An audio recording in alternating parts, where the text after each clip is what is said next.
Hi, it's me again. So this is part 2 of the video I made previously about things I wish I knew more about before having my gastric bypass.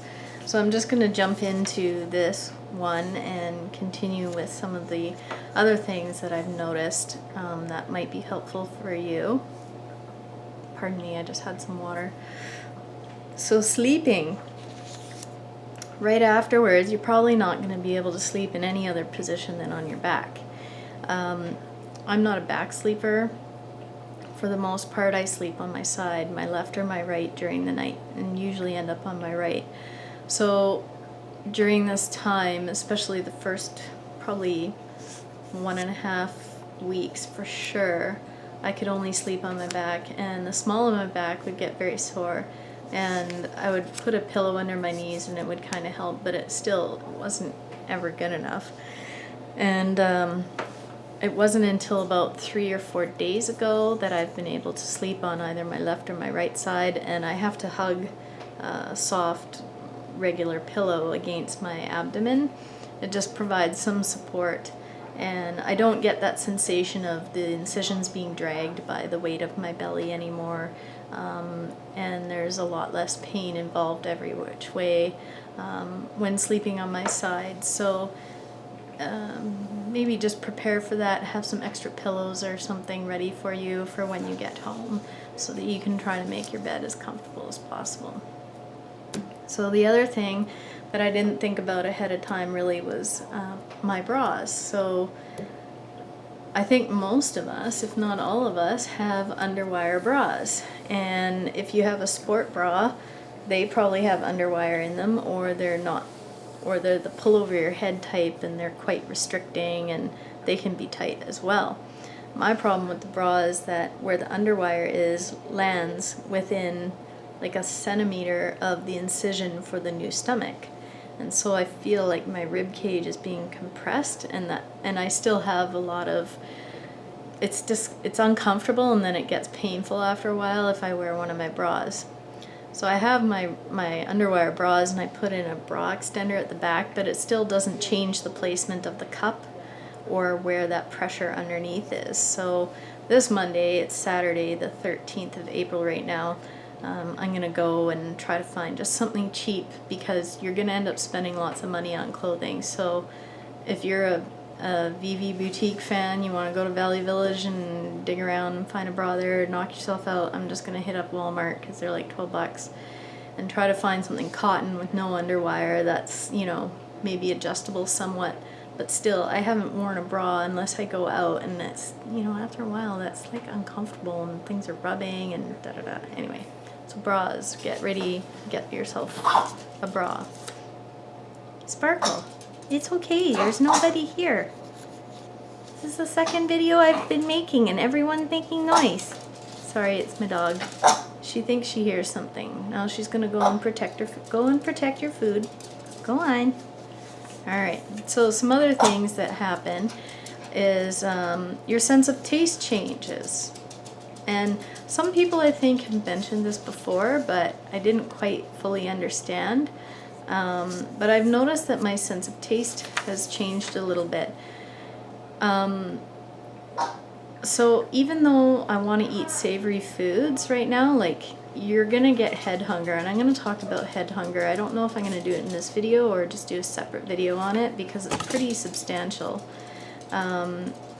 I crave savory foods. Like, I think about eating healthy foods and meats and proteins and veg, and I'm not really interested in like cakes or pies or any of that. I don't have any food thoughts for those.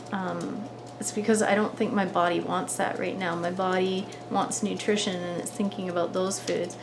But I'm finding right now, even though pretty much everything that's in the full fluid diet other than plain water and broth is sweetened with sweeteners, and that can get really cloying in the mouth sometimes. I don't like the sweeteners. I think they taste like chemicals and quite disgusting, and they leave a bad taste in your mouth, but it's pretty much all that's available, so I just go with it.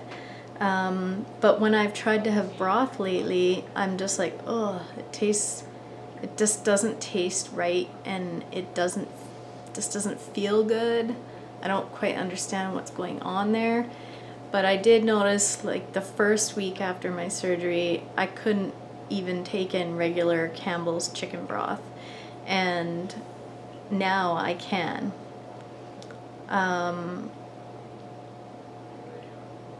But I just tried this bone and marrow company that you can get through like Palm and Whole Foods, and it was too rich tasting for me. I couldn't palate it right now. So I'm just going to continue trying things, and I'm just chalking it up to that right now. Maybe it's just too much for, I don't know, my body or my stomach or whatever's going on. Anyway, that may or may not happen to you. I just thought I'd let you know because it's happening to me, and if it happens to you, then, you know, you're not going crazy or whatever. Another thing that I noticed is that protein supplementation leaves an aftertaste in my mouth anyways, and I always have a funky taste in my mouth. So for example, you can buy unflavored protein powders to add to foods, such as Beneprotein. I add that to Jello gelatin, like the diet Jello gelatin, or pudding, sugar-free puddings, or to chicken broth. And it leaves a bit of this, I don't know, there's just this weird taste. And if you buy protein waters, I find it's not like the texture of water, it's not smooth. There's something in there, and you can tell on your tongue that there's something in there. So if you notice that, you're not going crazy. It actually is there.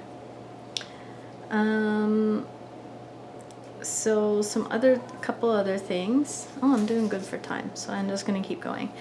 Another thing that I notice is that because of the fact that this is a malabsorptive and restrictive surgery, I'm very weak and tired. Today was the first day that I was able to shower and finish washing and conditioning my hair, dry off, and brush my own hair from wet without any help. I find that my biceps would start shaking and quivering when I was washing my hair, and I would just feel really exhausted afterwards, and I'd have like neck and like shoulder spasms, and that might just be a lack of potassium right now that I'm experiencing, but I've been able to get in my vitamins yesterday and today, and it's a bit better. So showering, I suggest that you have someone on standby in the bathroom or outside your bathroom just to be there, just in case you need some help, and that, you know, if you fall or something, that would really suck, and that someone's there for your safety. Some other things that I suggest is there is definitely value in listening to your body. And before my other video about things I wish I knew more about, I mentioned about how hard it is to get in enough water and everything every day. And so it's really important to listen to your body. If you're feeling like, I'm thirsty, but I really don't want to take in anything, listen to that. Don't do it. There's a lot of value in knowing your body and paying attention to those symptoms.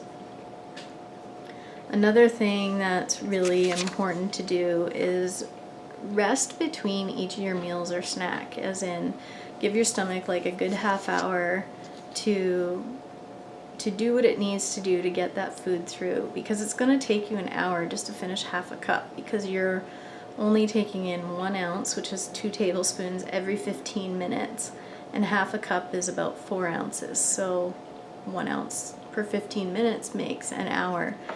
And then rest for half an hour after. Don't sip any other water. Let that stomach rest, because it has the incisions. It's learning to move again and push food through the intestine and all of that. So it's relearning, and it needs a break. So give it that break, minimum half an hour. After my experience in the hospital, I was doing an hour, but now I've gone down to half an hour because I need to get more water in, and it is feeling better now, and I'm less concerned. And remember that it's okay to physically rest your body to deal with pain and the swelling that's going to happen in your insides. I mean, you can't see it, but you'll feel it. and give your body that chance to just heal naturally, because we can't take the NSAIDs. Always talk to your physician, your surgeon, about coping mechanisms to deal with these problems. If you do feel that there is something wrong going on, go to the hospital and get it looked at like I did. I'm